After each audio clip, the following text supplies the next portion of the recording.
साल था 1192। तराइन के मैदान पर हिस्ट्री अपनी सांस रोके हुए थी। एक एम्पायर का फ्यूचर दांव पर लगा था। एक पूरी सिविलाइजेशन खतरे में थी।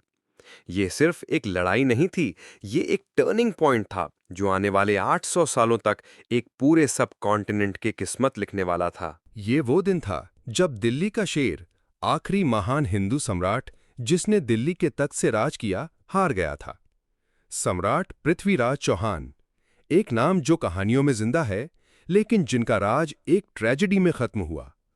सेकेंड बैटल ऑफ तराइन में उनकी हार ने दिल्ली सल्तनत के लिए दरवाजे खोल दिए और इंडिया की हिस्ट्री हमेशा के लिए बदल दी। क्या होता अगर उस दिन एक अलग फैसला लिया जाता, एक अलग स्ट्रैटेजी यूज की जाती? क्या होता अगर पासा पलट जाता? ये सिर्फ एक फैंटेसी नहीं है, ये एक फोरेंसिक सिमुलेशन है। हम हिस्टोरिकल स्ट्रैटेजी गेम्स की पावर यूज करके टाइम को पीछे घुमाएंगे। हम एक ऐसी ऑल्टरनेट टाइमलाइन सिमुलेट करेंगे जहां पृथ्वीराज चौहान विजयी हुए और उस इंडिया को एक्सप्लोर करेंगे जो शायद हो सकता था। अपने सिमुलेशन को समझने के लिए पहले हमें प्लेयर्स को समझना होगा। लेट 12th सेंचुरी में नॉर्थ इंडिया शक्तिशाली लेकिन आपस में लड़ने वाले राजपूत किंगडम्स का एक पैचवर्क था। इनमें सबसे प्रोमिनेंट थे पृथ्वीराज चौहान।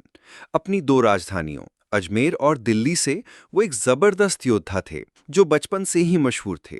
वेस्ट में घुरिद डायनेस्टी का एम्बिशियस सुल्तान मोहम्मद घोरी हिंदुस्तान की दौलत पर नजर गड़ाए बैठा था।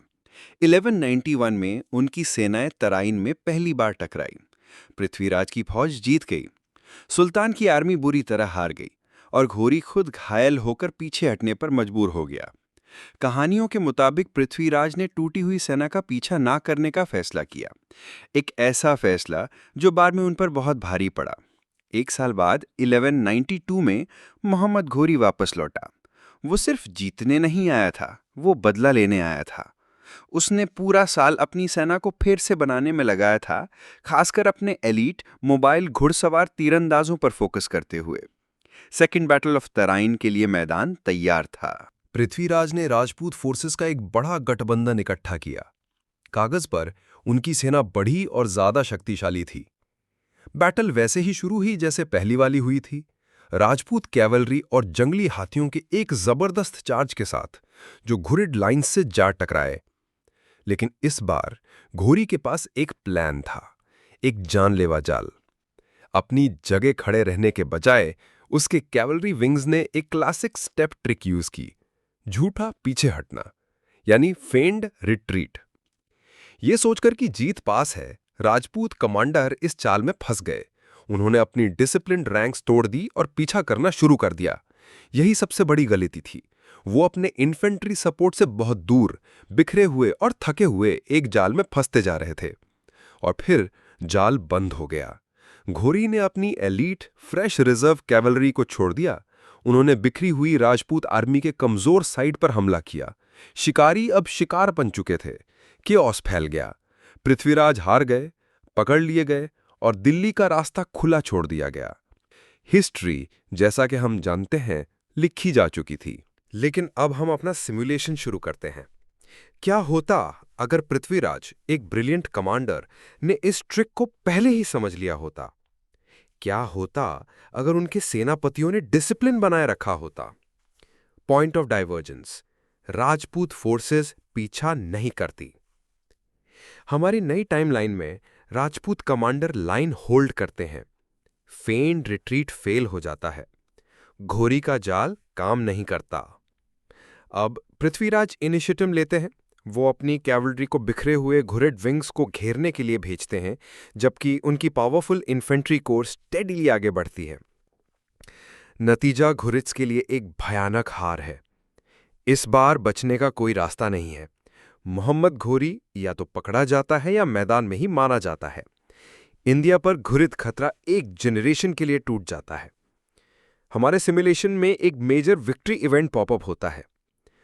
पहला असर, नॉर्थ इंडिया का एकीकरण। अपने सबसे बड़े विदेशी दुश्मन के खत्म होने के साथ पृथ्वीराज की अथॉरिटी अब एब्सोल्यूट है। उन्हें धर्मरक्षक के रूप में पूजा जाता है।